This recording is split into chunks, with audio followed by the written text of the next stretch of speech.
Korupsi bukanlah hal yang asing untuk kita dengar. Dengan banyaknya kasus-kasus yang terungkap di era globalisasi saat ini, kita dapat dengan mudah mengakses dan mendapatkan informasi mengenai korupsi.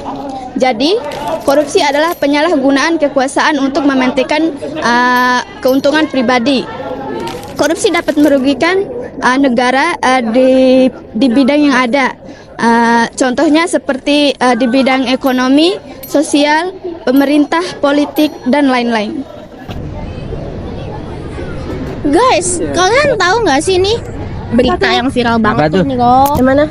Itu loh kasus korupsi BLT yang dilakukan sama kepala kantor pos. Oh ya, tahu itu yang nominal dananya itu 911.400.000 rupiah, namun sebesar 448,3 juta rupiah itu digunakan untuk keperluan pribadi. Bener bang. Iya. Kamu tahu kan itu? Tahu banget lah, karena ini viral banget soalnya. Iya kan? Iya sih, parah banget. Sebenarnya apa sih sebenarnya orang-orang tuh manfaatnya ngelakuin korupsi? Iya, kok bisa sampai sebanyak itu? Iya kan? Oke, jadi ada beberapa faktor yang mengakibatkan seseorang melakukan tindakan korupsi. Yang pertama itu adalah faktor internal, yaitu yang berasal dari dalam diri seseorang tersebut yang memicu tindakan korupsi. Oke, kemudian yang kedua ada faktor eksternal.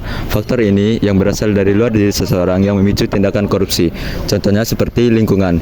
Lingkungan sosial atau pekerjaan yang toleran terhadap korupsi biasanya akan mendorong sesuatu terjadinya korupsi.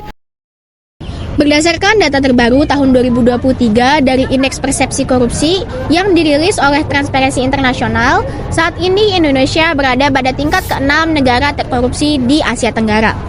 Dengan skor IPK atau Indeks Persepsi Korupsinya 34 dan ini stagnan dari tahun 2022.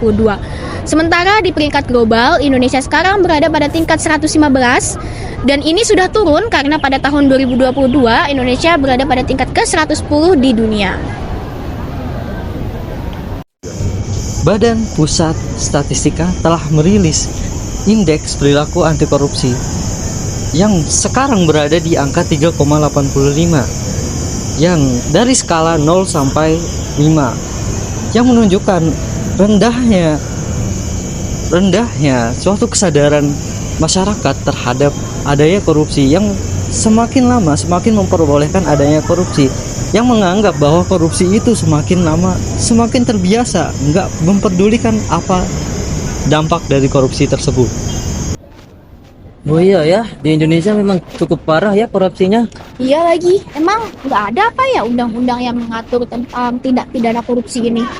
Ada dong, Undang-Undang Nomor 20 Tahun 2001 merupakan hasil revisi dari Undang-Undang Nomor 31 Tahun 1999, di mana undang-undang ini bertujuan untuk memberantas tindak pidana korupsi secara luar biasa karena dampaknya yang sangat meluas. Ada beberapa poin di undang-undang ini. Yang pertama, pemberatan sanksi, dan yang kedua, sistem pembuktian terbalik, ketiga, gratifikasi, keempat, ketentuan perampasan harta, kelima, ketentuan peralihan, dan yang terakhir, alat bukti elektronik. Dengan undang-undang ini, Indonesia dapat memperkuat landasan hukum untuk tindak pidana korupsi secara lebih efektif dengan mengedepankan rasa keadilan dan perlakuan khusus kepada tindak pidana korupsi.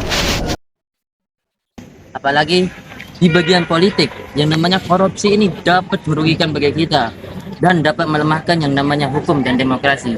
Di sini kita dapat melihat bahwasanya korupsi itu bukan hanya masalah besar dan kecilnya, namun berdampak pada ekonomi dan sistem aspek-aspek kehidupan kita. Selain undang-undang yang mengatur tindak pidana korupsi, korupsi ini juga dapat merugikan bagi kita semua. Contohnya seperti ekonomi, bahkan uang pemerintah, yang dimana harus diberikan kepada fasilitas tertentu seperti sekolah, bahkan rumah sakit. Namun apa daya, uang tersebut malah masuk ke kantong pribadi. Untuk menuju Indonesia yang lebih baik, Stop korupsi! Para!